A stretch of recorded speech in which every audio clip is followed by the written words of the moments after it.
Olá e boas-vindas a mais uma explicação detalhada. Hoje vamos colocar o nosso chapéu de professor para uma daquelas aulas que são simplesmente fundamentais no mundo da mecatrônica e da engenharia. Vamos desvendar a verdadeira espinha dorsal de qualquer máquina, robô ou sistema automatizado moderno, a forma como seus componentes são unidos. Afinal, sem os elementos corretos para manter cada pecinha no seu devido lugar, a tecnologia mais avançada do mundo literalmente desmoronaria. Nossa jornada hoje vai desde os conceitos mais básicos de estabilidade mecânica até os complexos padrões globais de segurança. Vamos nessa! Certo, vamos dar uma olhada no nosso plano de aula de hoje. Primeiro, vamos passar pelos fundamentos da fixação mecânica.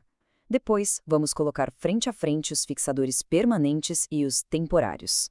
Na sequência, vamos encarar de frente o grande desafio da vibração. E para fechar com chave de ouro, vamos falar sobre as normas técnicas e de segurança. Então, começando pelo tópico número 1, os fundamentos da fixação mecânica, o verdadeiro núcleo da estabilidade. Começando bem do básico, é super importante entender que o sucesso de qualquer projeto mora na estabilidade. Pensa na mecatrônica, por exemplo. A gente está unindo partes eletrônicas super delicadas com estruturas mecânicas brutas. Se essa união falhar, já era. Todo o sistema vai por água abaixo. Então, os elementos de fixação não são só pedaços de metal perdidos por aí. Eles são os grandes garantidores do alinhamento. Eles estão ali justamente para evitar aquele deslocamento que ninguém quer, aquele ruído chato ou, no pior dos cenários, uma falha estrutural total. Fazer uma escolha ruim do tipo de fixador logo no início é pedir para ter um desgaste prematuro e colocar em risco toda a segurança de equipamentos industriais. O que nos leva à parte 2 da nossa aula, fixadores permanentes versus temporários. É hora de aprender a fazer a escolha certa. Essa é, sem dúvida, uma das decisões mais cruciais na hora de desenhar uma máquina. A gente precisa escolher muito bem entre a permanência e a flexibilidade. A grande pergunta na engenharia é: essa junta tem que ficar unida para o resto da vida ou vai precisar ser desmontada para dar uma manutenção depois? E aí caímos em duas grandes famílias. De um lado, os fixadores temporários, que deixam a gente trocar uma placa de circuito ou consertar um motor lá na frente sem que o sistema perca o desempenho original. Do outro lado, os fixadores permanentes. Pensa na montagem da fuselagem de um avião ou em uma estrutura metálica leve. Ninguém espera desmontar isso depois, certo? O objetivo ali é confiabilidade extrema e facilidade nas linhas de produção. E aqui estão os grandes heróis da fixação temporária: parafusos, porcas e arruelas. Eles usam as roscas e aquele aperto axial para criar força. O mais legal aqui é a enorme variedade. A gente tem desde os parafusos autotarrachantes que vão literalmente rasgando e criando a própria rosca no material mais macio, até os conjuntos clássicos com porcas sextavadas e chaves padrão. Tudo foi pensado para que a gente possa montar e desmontar de forma tranquila, usando ferramentas elétricas ou manuais do dia a dia.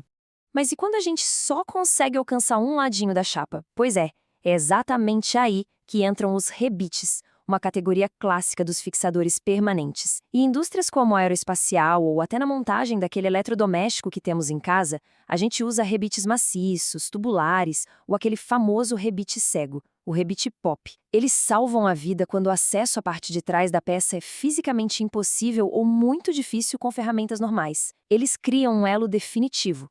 Agora, se a ideia é elevar a fixação permanente ao nível máximo absoluto, a gente tem que falar de soldagem e dos adesivos estruturais. É o verdadeiro auge da confiabilidade estrutural. Quando a gente pensa na indústria automotiva pesada ou em estruturas que vão aguentar cargas absurdas o tempo todo e que jamais podem ser separadas, a solda é a rainha incontestável. Ela funde os materiais, transformando duas peças separadas em um único bloco sólido. Isso nos traz a parte 3, o desafio da vibração.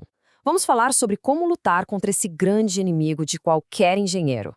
Lembra dos fixadores temporários que vimos agora há pouco? Então, eles têm um vilão silencioso que fica agindo o tempo inteiro, a vibração.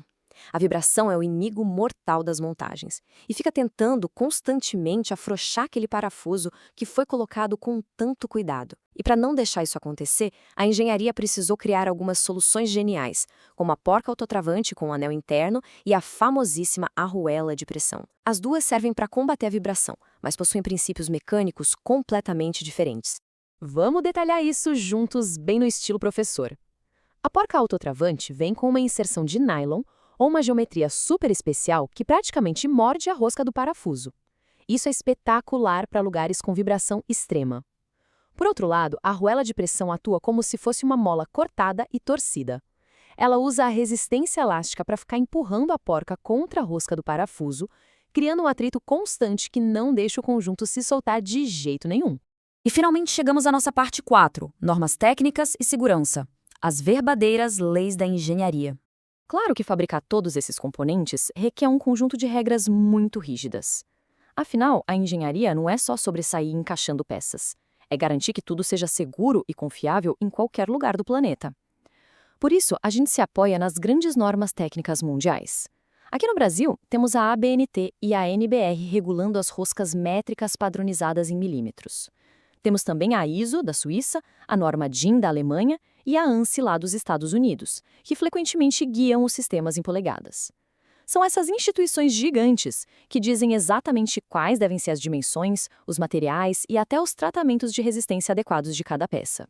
E sabe qual é o resultado mágico de seguir todas essas normas rigorosas? A gente consegue garantir 100% de intercambiabilidade entre fabricantes diferentes. O que isso significa na prática? Significa o fim dos erros de montagem e daqueles pesadelos na cadeia de suprimentos.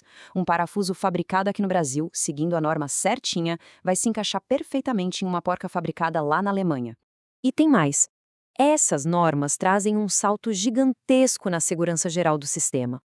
Usar peças padronizadas e testadas significa ter rastreabilidade e um fator de segurança incrivelmente maior. É isso que garante que uma estrutura industrial ou um projeto de automação funcione perfeitamente, prevenindo qualquer tipo de falha catastrófica.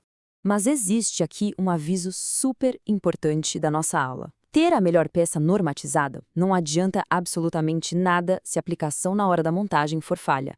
Seguir as especificações de torque é essencial para evitar falhas em lugares de muito esforço. O torque de aperto, que é aquela força rotacional aplicada, precisa ser perfeito. Se apertar de menos, gera folga. Se apertar demais, pode esmagar e estragar a rosca. É por isso que usar ferramentas precisas, como torquímetros de estalo ou digitais, é uma exigência absoluta na prevenção de problemas. E chegando ao final da nossa jornada educacional de hoje, deixo aqui um desafio de observação para quem nos acompanha. Basta olhar ao redor. Nas máquinas, nos móveis, nos carros. Será que dá para identificar as escolhas deliberadas que os engenheiros fizeram entre os fixadores temporários e os permanentes? Da próxima vez que for possível dar uma olhada na lataria de um carro ou na montagem de um computador, lembrem-se da nossa aula de hoje. Tem uma verdadeira engenharia silenciosa da fixação segurando o nosso mundo inteiro no lugar. Um abraço e até a próxima explicação.